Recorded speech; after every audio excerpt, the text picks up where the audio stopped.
Hello, so I think this is day 19. I don't know. I'll look when I go to do the thumbnail. But I it's late. It's been a busy day and I quite honestly feel like dookie. Um Sorry to any dudes in my audience, and I do appreciate you. Thank you. Number 24 subscriber. But so I have endometriosis. I didn't intend on doing an entire video about my female issues, but this is what it is. It kind of goes into my spirituality a little bit too, because I've always kind of felt like this situation I'm going to talk about is kind of divinely guided or occurred or something. I don't know. But it's another reason why I feel like there's something out there. Do you know what I'm saying? So I do have endometriosis. And so what sometimes can happen is you can sometimes have scar tissue in your fallopian tubes. So it sometimes can make it very hard for you to get pregnant.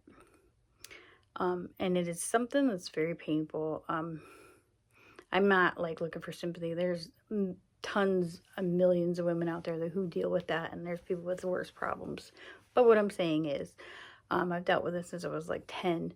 And when me and my husband were first trying to get pregnant, it was difficult. And I remember the doctor wanted to do a hysterosalpingogram. That's where they shoot dye into your tubes to see if there's any blockages, which can sometimes clear your tubes. And with me, it did. But also, sometimes when you do that, you kind of have to be careful and not try before or after, because it can cause either damage to the fertilized cell or, just an issue like if you have a cell in there that is fertilized. And so that's kind of what happened with us. Is I did have what they call a blighted ovum. It's where initially you feel like you're pregnant, and a lot of times this happens to women all the time, and they don't even realize it because they will pass this.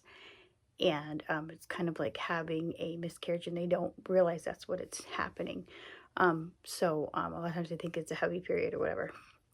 Sorry if it's a lot of like detail for dudes, but I'm just saying, hey, whatever. Sorry. But so what happened is I had a blighted ovum. We were all excited because, I wasn't really supposed to get pregnant because I have endometriosis or whatever. But so what happened was it caused me to have a DNC. So in a way, and like, I'm not getting on the whole topic, but I feel like if that had happened to me, like now, depending on what state I'm in, that could be like a really touchy subject. So let's think about that for a second. When we go all one way or all another way, there's more than one reason for having something. And when we don't consider all these options, that's why. Anyways, so go back to my story. Try to make it a little less of an argument, but it's a good fact. But anyway, so that put me in line with being considered high risk. So I was seeing a high risk doctor. And then when I got pregnant with my second daughter, and my second pregnancy, actually, she was my first daughter. I like to think my blighted ovum, the baby that he didn't have, I like to feel like she might have been a girl, because my mom always told me I was going to have 4 girls and they would be ornery just like me. Well, I have 3, and yes, they are. So, anyways, I feel like that had to happen. And here's why. So when I was pregnant with my oldest daughter, I remember me and my husband both worked at the hospital that we work at. He's in physical therapy, and I'm a nurse, and I am a cystic fibrosis carrier. So because I am high risk because of that blighted ovum, now mind you, with a blighted ovum, your pregnancy really doesn't get that far. So it's not like I was like really pregnant, but at the same time, they still considered me high risk, which is a blessing because I got to see this doctor. So this doctor, tested me for different things because I do have cystic fibrosis in my family. And because I was a cystic fibrosis carrier, they needed my husband to get tested as well. Now, there's some people that don't opt to do this because they say, well, I wouldn't do anything. I still would have liked to know because had the chance been, I mean, that way we could prepare for whatever, you know, whether we needed to take care of that baby differently or be prepared for any type of preparations. So anyway, there's reasons why people do that. Other than, you know, things that people think negatively about. Yeah, that's how I'm going to put it.